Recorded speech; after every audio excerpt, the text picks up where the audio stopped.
안녕하십니까, 이종희 목사입니다. 오늘은 18주일 46에서 49문답까지 그리스도의 승천과 승천이 우리에게 주는 유익에 대해서 함께 생각해 보려고 합니다. 우리 지난 시간 예수님의 부활이 우리에게 주는 유익에 대해서 함께 생각했습니다. 예수 그리스도의 부활로 말미암아 우리도 그리스도에 의해 참여하게 되는 것에 대해서 얘기를 했고요. 더불어 주님께서 부활하신 것처럼, 부활의 첫 열매가 되신 그리스도처럼 우리도 부활할 것에 대한 확실한 보증에 대해서 말씀을 함께 나누었습니다. 예수 그리스도의 부활은 우리의 몸의 부활에 확실한 보증일 뿐 아니라 이 땅 가운데서도 부활의 소망을 가지고 살아가게 된다라는 점에 대해서 나누었습니다. 그리고 부활에는 두 종류가 있는데, 하나는 의인의 부활과 또 악인의 부활이 있다고 나눌 수 없는 그런 차이가 있다는 것도 함께 생각했습니다. 사도신경의 내용들을 쭉 우리가 함께 고백해 나가면서 하나하나 조목조목 살펴가고 있는 중인데요. 예수님의 부활 뒤에 오늘 우리가 다룰 내용은 승천에 대한 이야기입니다. 근데 사실은 하늘에 오르심, 승천에 대한 이야기는 사람들에 의해서 많이 간과되는 내용 중에 하나라고 이야기할 수 있습니다. 우리가 누가복음과 사도행전을 썼던 이 누가의 저작을 보면, 성경을 보면 누가복음의 마지막 단락 24장에서 마지막 단락은 승천으로 끝이 납니다. 또 누가가 쓴 사도행전의 교회 지상의 그리스도 지상사역의 시작을 얘기할 때도 승천으로부터 시작하는 것을 우리가 보게 됩니다. 대단한 분기점을 보여주는 부분이라고 할 수가 있겠고요. 매우 중요한 부분입니다. 그렇지만 칼바르트라는 대학자의 표현에 의하면 승천은 강조되지도 않고 이야기되지도 않기 때문에 그게 중요하지 않다라는 표현을 쓰고 있는데, 사실 그렇지 않습니다. 승천은 대단히 중요한 복음의 내용이고, 또 우리가 신자로서 또 그리스도의 구속사역을 다 이루심에 대한 확증의 보증이자, 또 현재를 살아가고 있고 또 우리의 소망을 가지고 살아가는 성도들에게 있어서 사활적으로 중요한 고백의 내용이고 복음의 내용이라고 이야기할 수가 있겠습니다. 46문에 보면 하늘에 오르심에 대한, 즉 승천에 대한 이야기를 하고 있는데요. 하늘에 오르사라는 말이 어떤 의미를 가지는지를 묻고 있습니다.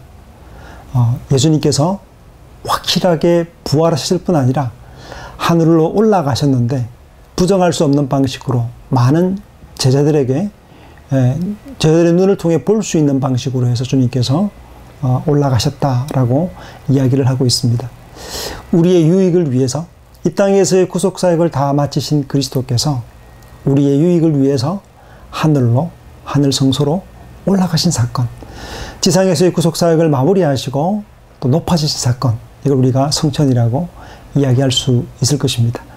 그리고 주님의 승천은 계속해서 그곳에 머물러 계시는 것이 아니라 죽은 자를 심판하러 다시 오실 것에 대한 약속을 가지고 올라가셨기 때문에 주님께서는 올라가신 대로 다시 오실 것이라고 우리는 고백하고 믿고 있습니다. 참 하나님이시고 참 사람이신 한 분 그리스도께서 하늘로 올라가셨습니다. 19세기 들어오면서 자연과학이 발달하고요. 또 우주를 내다보기 시작하고 또 자연의 법칙들을 하나하나 둘씩 발견해 나가면서 신비를 걷어내리는 운동들이 일어났죠. 그래서 자유주의 신학자들은 기적에 대한 내용들을 다 지우기 시작했고 또 비신화화하기 시작했습니다. 그러면서 예수님의 부활과 함께 또 하늘로 올라가신 이 사건, 이 기적적인 사건에 대해서도 부정하려는 움직임들을 보였습니다. 그래서 19세기에 보면 과학이란 이름으로 예수 그리스도의 성천을 포기했던 일들이 일어났습니다. 성천은 단지 신앙을 위한 우리의 어떤 믿음의 내용을 우리가 마음으로 설명하기 위한 신학적인 이야기로 포장해버리는 경우들이 발생하기까지 합니다. 현대학자들도 가운데는 성천의 교리는 인정하지만 실제로 그렇게 했을까라는 역사적 사실에 대한 부인하는 사람들이 있습니다.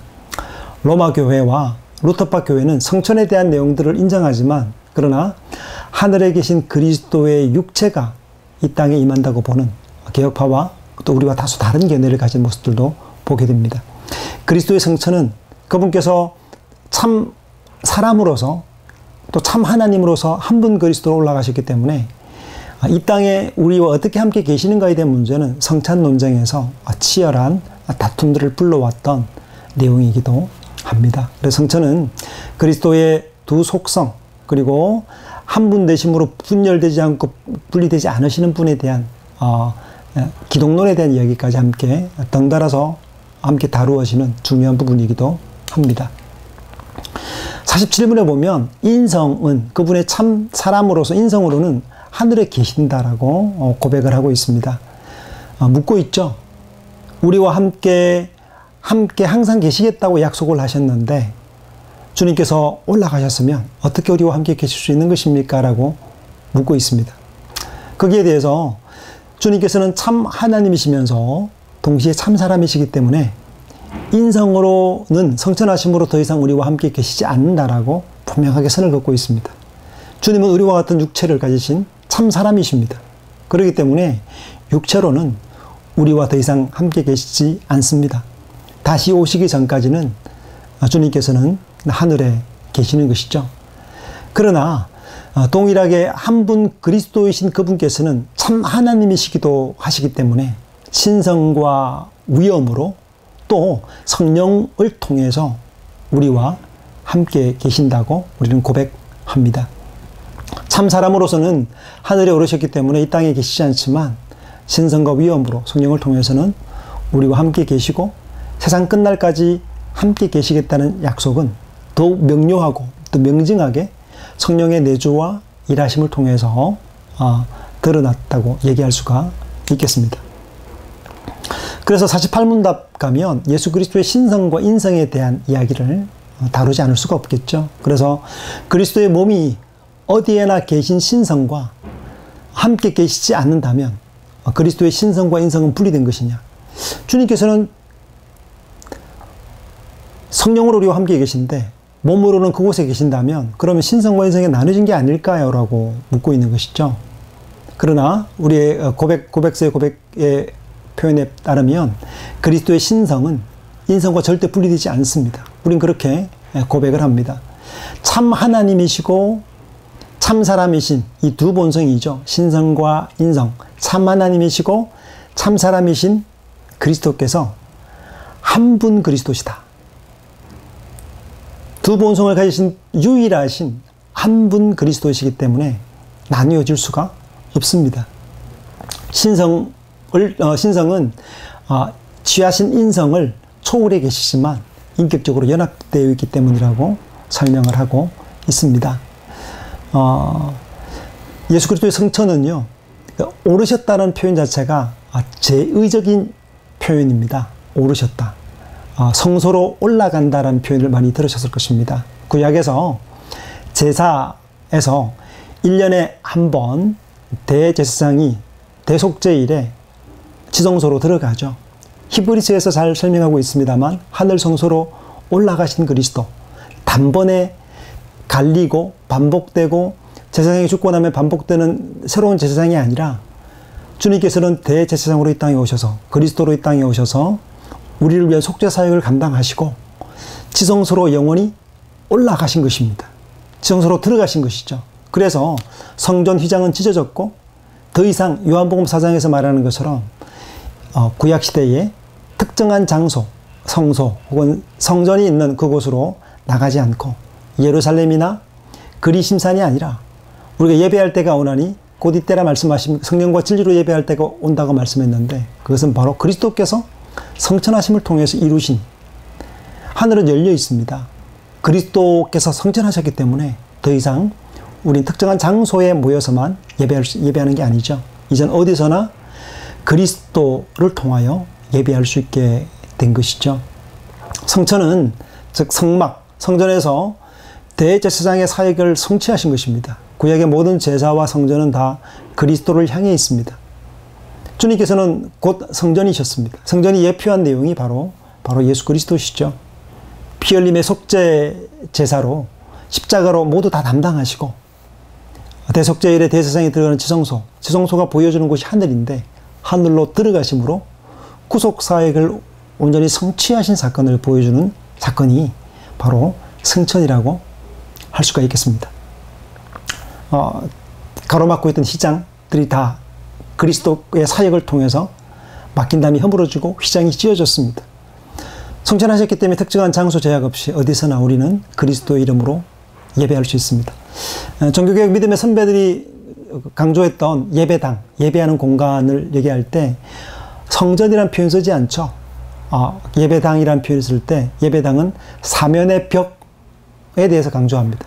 네 가지 벽이 있으면 네 벽이 있고 함께 비를 피하고 예배할 공간이면 충분하다는 표현들은 이런 성천하신 그리스도, 구속사역을 성취하신 그리스도 때문에 더 이상 구약적인 내용이 작동하지 않기 때문에 이미 이루신 성취사역 속에 머물러 있기 때문에 그리스도를 통하여 예배할 수 있는 우리 시대의 모습을 선배들은 이야기했던 겁니다.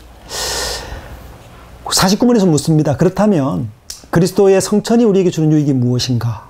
라고 묻고 있죠. 그리스도께서 하늘로 올라가심이 우리에게 주는 유익은 무엇입니까? 라고 물을 때 우리의 아버지 앞에서의 대변자, 대변인, 중보자 혹은 변호사가 대심에 있다라고 얘기를 합니다. 하늘 보좌 우편, 즉 하나님 아버지 앞에서 우리를 변호하실 수 있는, 중보 대언하실 수 있는 분께서 우리의 모든 속죄를 다 이루신 바로 그분, 참되신 하나님이시고 참 사람이신 바로 그분 그리스도십니다. 실패 없는 변호사. 막대한 돈을 지불하고 사람들은 변호사를 사지요. 그런데 실패할 확률도 있죠. 그러나 그리스도께서는 하나님 아버지 앞에서 그 어떤 실패도 없는 변호를, 중보를 해내시는 분이십니다.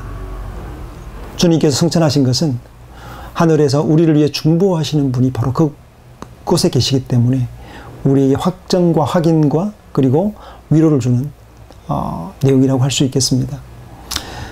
우리가 머리 대신 주님의 성천은 곧 우리도 주님과 함께 하늘로 올라갈 것에 대한 확실한 보정이라는 유익을 이야기하고 있고요. 마지막으로 오르셔서 또 다른 보혜사, 주님께서도 우리를 위로하시고 권면하신 분이시지만 내가 너희를 떠나는 것이 더 유익하리라 말씀하실 때 또 다른 보혜사를 보내실 것이라고 얘기를 하고 있는데요. 성령을 파송하셔서 땅에 있는 것을 구하지 않고 보좌 우편에 계신 하늘의 것을 구하며 살아갈 수 있도록 하십니다. 이것이 우리가 그리스도의 성천을 통해 누리는 유익이라고 이야기하고 있습니다. 우리의 기초, 기반은 우리가 기대고 있는 이 땅이 아니라 그리스도께 있습니다. 성천하신 그리스도, 승리하신 그리스도, 하늘에 기반한, 기초한 삶을 사는 믿음의 사람들이 성도들이죠.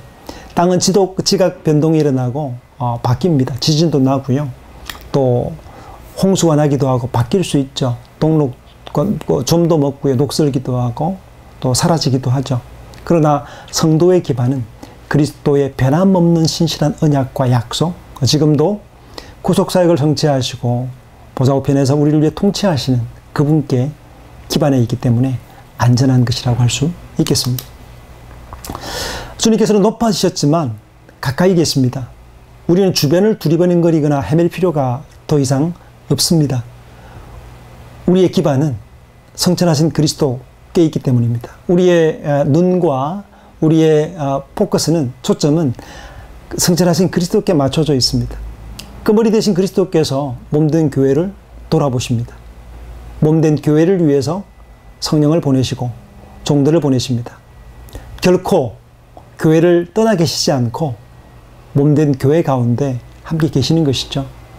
높아지셨을 때 영원하게 되신 그리스도께서는 하늘에 계시지만 그러나 변함없이 말씀과 성령으로 교회 가운데 머무시고 다스리십니다.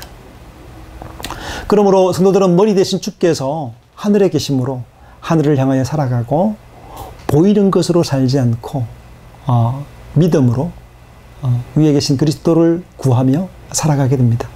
성천하시며 주님께서 뭘 약속하셨냐면 다시 오시겠다고 약속을 주셨어요. 그래서 약속 없는 사람들처럼 이리저리 헤매고 유리하지 않고요. 변함없이 주를 바라봄으로 방황하지 않고 나그네의 걸음들을 행할 수 있게 된 것입니다. 우리 다음 시간은 19주일 50문에서 52문까지 성천하시고 난 다음에 대관식을 치르시죠. 보좌에 앉으십니다. 보좌에 앉으신 그리스도와 또 심판주로 다시 오실 그리스도에 대해서 함께 생각하겠습니다. 수고하셨습니다.